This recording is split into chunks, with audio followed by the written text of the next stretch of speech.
TVN 내시 뉴스입니다. 올해 대구 경북에서 발생한 온열 질환자가 204명에 달하는 것으로 나타났습니다.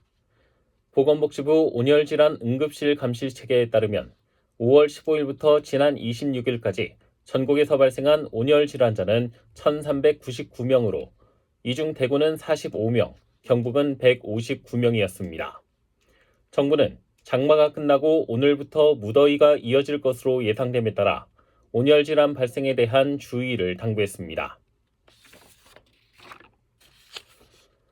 기후에너지환경부는 최근 낙동강 지역의 녹조가 확산됨에 따라 이를 줄이기 위해 강정고령부와 달성보 등 낙동강 하류 4개 보를 순차적으로 개방합니다.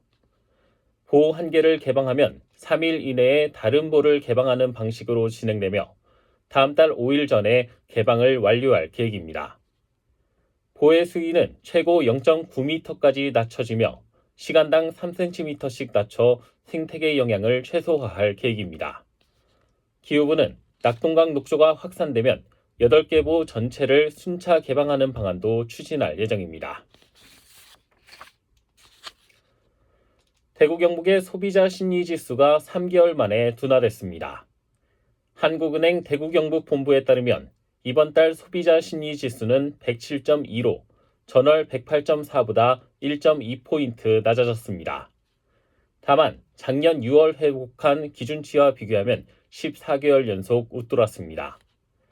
가계 수입 전망은 전월 대비 1포인트 상승했지만 현재 생활 형편과 생활 형편 전망은 각각 3포인트, 1포인트씩 하락했습니다. 또 경제 상황 인식은 현재 경기 판단과 경기 전망, 취업 기회 모두 비관적으로 나타났습니다.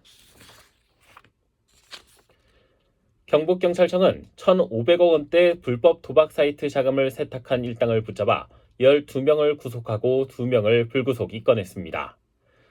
이들은 작년 2월부터 지난 21일까지 대구와 광주 지역 오피스텔에 사무실을 차려놓고 도박 사이트 운영자가 전달한 도박 자금을 다른 계좌로 송금하는 방식으로 자금을 세탁, 은닉한 혐의를 받습니다. 조사 결과 이들은 경찰 추적을 피하기 위해 텔레그램으로만 연락하고 매뉴얼을 만들어 신입 조직원을 교육하기도 했습니다.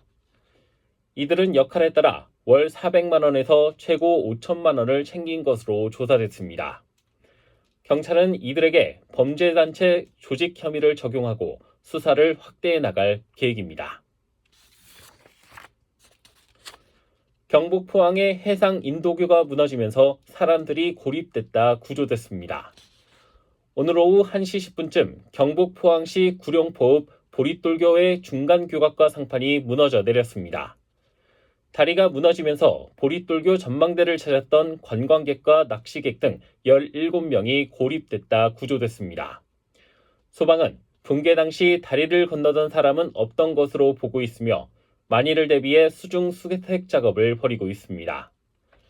보릿돌교는 갯바위와 해안을 연결하는 225m의 해상 인도교로 지난 2015년 준공됐습니다. 경북 경산 아파트 관리실 방화 사건으로 숨진 50대 A씨의 발인이 오늘 오후 진행됐습니다. A씨는 지난 23일 아파트 관리사무소 CCTV 전원선이 꼽혀 있다는 말을 듣고 사무실을 찾았다가 70대 B씨가 저지른 방화로 화상을 입어 병원 치료를 받던 중 숨졌습니다. 경찰은 부검 결과 A씨에게 흉기에 찔리거나 외부 충격은 없는 것으로 보인다며 화재로 숨진 것으로 보고 있습니다. 방화 사건 피의자인 B씨도 화상을 입어 병원에서 치료를 받고 있으나 현재 위중한 상태인 것으로 전해졌습니다. 경북 영천시 학교 밖 청소년 지원센터는 학교 밖 청소년의 무료 건강검진을 지원합니다. 대상자는 9살 이상, 18세 이하 학교 밖 청소년으로 신체 계측과 구강검진, 혈액검사 등을 지원합니다. 날씨입니다. 오늘 저녁까지 경북 중북부를 중심으로 소나기 내리는 곳이 있겠습니다. 내일은 가끔 구름 많은 가운데 아침 최저기온은 22도에서 26도, 낮 최고기온은 30도에서 38도 분포를 보이겠습니다. 밤에는 열대야 현상 나타나는 곳이 있겠습니다. 신건입니다. 내시 뉴스를 마칩니다. TVN